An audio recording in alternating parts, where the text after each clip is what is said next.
श्री गुरु रामदास जी के समय पट्टी शहर में एक बहुत बड़ा साहूकार दूनीचंद रहता था। बहुत धनी होने के कारण वह अहंकारी हो गया था। दूनीचंद की 7 गुणी और सुंदर बेटियां थी, पर उसका कोई पुत्र नहीं था। वह परमात्मा से विनती करता रहता कि उसे एक पुत्र की दात दे, परंतु परमेश्वर ने उसकी ना सुनी। उसके घर 7वीं बेटी हुई और उसका नाम रजनी रखा गया। बीबी रजनी के जन्म के बाद दूनीचंद का रब पर से भरोसा उठ गया। समय बीता, बीबी रजनी बड़ी हुई। बीबी रजनी परमात्मा में बहुत विश्वास रखती थी। वह परमात्मा का नाम जपती रहती, मगर दूनीचंद को यह सब पसंद नहीं था। एक दिन दूनीचंद ने अपनी सभी बेटियों को अपने पास बुलाया और पूछने लगा, तुम किसका दिया खाती हो, किसका दिया पहनती हो? रजनी की 6 बहनों ने कर्तव्य निष्ठा से उत्तर दिया, यह आप ही हैं पिताजी, जो हमारे लिए सब करते हैं। हम सब आप ही का दिया हुआ खाती हैं, आपका ही दिया हुआ पहनती हैं। यह जो सोने के गहने हम सब ने पहने हुए हैं, वह भी आप ही का दिया हुआ है। पर रजनी चुप थी। दूनीचंद ने रजनी से भी यही सवाल किया, लेकिन रजनी ने अलग जवाब दिया। उसने कहा, पिताजी, सभी बहनें झूठ बोल रही हैं। हम सब तो रब का दिया खाते हैं। रब तो पत्थर में रह रहे जीवों को भी खाना पहुंचाता है। आप भी रब का दिया खाते हो और मुझे भी रब ही देता है। रजनी का यह जवाब सुनकर साहूकार को गुस्सा आ गया और बोला, अगर तुझे यह लगता है कि तुझे रब ही सब कुछ देता है, तो अब मैं देखता हूँ कैसे देता है तुझे रब। मैं तेरी शादी एक कोड़ी से कर दूंगा जो चल फिर भी नहीं सकता हो। फिर देखता हूँ किधर है तेरा रब, कैसे देता है तुझे खाने को। आप सभी तरह की वीडियोस को लाइक करते हैं। हम भी आपसे आशा करते हैं कि अगर आपको गुरुजी की यह वीडियो अच्छी लगे तो कमेंट बॉक्स में वाहेगुरु जी लिखें और इसे लाइक करें। दूनीचंद ने ऐसा ही किया। उसने रजनी के लिए एक ऐसा ही युवक ढूंढा जो गरीब था और उसके शरीर में कोढ़ था। वह उस युवक को अपने घर ले आया और रजनी की शादी उससे करवा दी। शादी संपन्न हुई। उसकी सभी बहनों को यह देखकर बहुत दुख हुआ, परंतु दूनीचंद ने किसी की परवाह नहीं की। उसने कोड़ी का हाथ रजनी के हाथ में दिया और कहा, इसे पट्टी शहर से दूर ले जाओ। जाते जाते बीबी रजनी ने अरदास की, हे परमात्मा, मुझे आप पर भरोसा है। आपका दिया हुआ ही खाती हूँ। अगर आप ऐसा ही चाहते हैं कि मैं मांग कर भोजन खाऊं, तो मैं उसी में खुश हूँ। मेरे पति को कोढ़ है, चल फिर नहीं सकते। इनके शरीर को अरोगता बख्शना। मेरे लिए तो यह पति परमेश्वर है। सारी उम्र इनकी सेवा करूंगी। हे परमेश्वर, मेरे दुखों को आपने ही दूर करना है। मैं बस यही मांगती हूँ कि आप मुझे इस जिम्मेदारी को पूरी शालीनता से निभाने में मदद करें। बीबी रजनी ने अपने पति को एक छोटी सी रेहड़ी में बिठाया और अपने माता पिता के घर से निकल गई।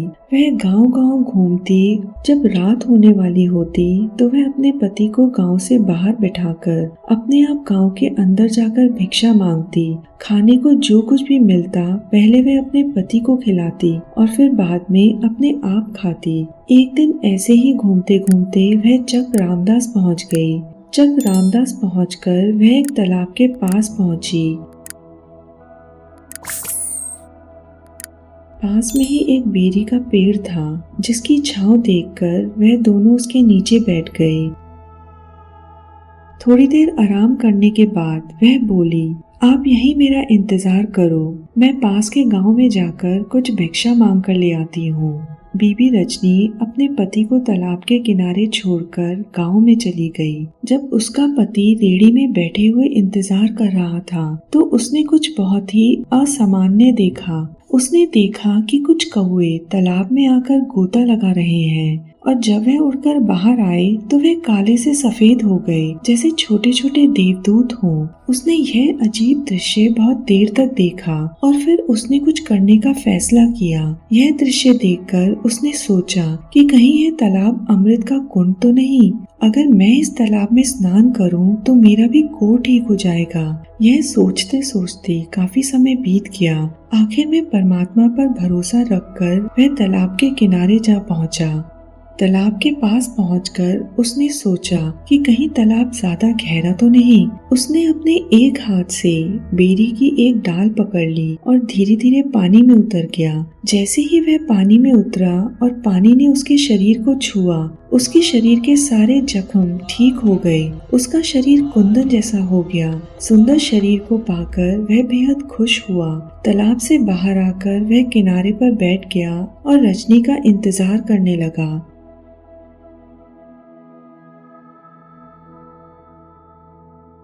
थोड़ी देर में बीबी रजनी आई और अपने पति को ना देखकर वह बहुत हैरान हुई। उसने अपनी नजर इधर उधर दौड़ाई और तालाब के किनारे एक सुंदर युवक को देखकर वह डर गई। उसने सोचा कि कहीं इस युवक ने उसके पति को मार तो नहीं दिया। वह उस युवक के पास जाकर बोली कि उसका पति कहाँ गया है। युवक बोला, अरे तुमने मुझे पहचाना नहीं, मैं ही तेरा पति हूँ। बीबी रजनी ने कहा, नहीं, तुम मेरे पति कैसे हो सकते हो? मेरे पति को तो शरीर का रोग था, वह तो चल भी नहीं सकते हैं। तुम कोई और ही हो। हे देवी, शक न कर, मैं ही तेरा पति हूँ। तेरी सेवा और भरोसा देखकर परमेश्वर ने मुझे ठीक कर दिया है। बीबी रजनी ने कहा कि मैं तुम्हारी किसी बात पर नहीं आऊंगी। तुम चोर हो, तुम खूनी हो, तुमने मेरे पति को मार दिया है। और वह जोर जोर से रोने लगी। तभी रजनी के पति को याद आया कि जब वह तालाब में उतरा था तो उसने अपने एक हाथ से बेरी की टहनी पकड़ी थी, जिस वजह से वह जल से अनछुआ रह गया और उस हाथ में घाव अब भी थे। उसने वह हाथ बीबी रजनी को दिखाया और फिर बीबी रजनी को अपने साथ ले जाकर उसके सामने अपना हाथ तालाब में डाला। जब उसने अपना हाथ बाहर निकाला तो उसका जख्म ठीक हो गया था। यह देखकर बीबी रजनी हैरान रह गई। उसने परमात्मा का शुक्र किया। आज यह बेरी का पेड़ दुख भंजनी नाम से प्रसिद्ध है। यह बेरी श्री हरमिंदर साहिब जी के परिसर में स्थित है। दूसरी ओर साहूकार दूनी चंद पूरी तरह लुट चुका था। उसकी सारी धन दौलत लुटेरों ने लूट ली थी। अब उसे यकीन हो गया था कि सब रब का दिया हुआ ही खाते हैं। सतनाम श्री वाहेगुरु। श्री गुरु ग्रंथ साहिब जी अंग 1333 में कहते हैं, हे भाई जनों, सदा परमात्मा का नाम जपा करो। नाम जपने से, गुरु की कृपा से मनुष्य का मन माया के हमलों के मुकाबले के वक्त अडोल रहता है। हरि नाम के स्वाद की इनायत से मनुष्य हर वक्त माया की लालच से तृप्त रहता है। दिन रात हर वक्त परमात्मा की भक्ति करते रहो। यही है इस मानव जीवन का लाभ। भक्ति करने वाले मनुष्य सदा पवित्र जीवन वाले हो जाते हैं। जो मनुष्य सदा स्थिर हरि नाम में चित्त जोड़ता है, उसके मन को विकारों की मैल नहीं लगती। सतनाम श्री वाहेगुरु।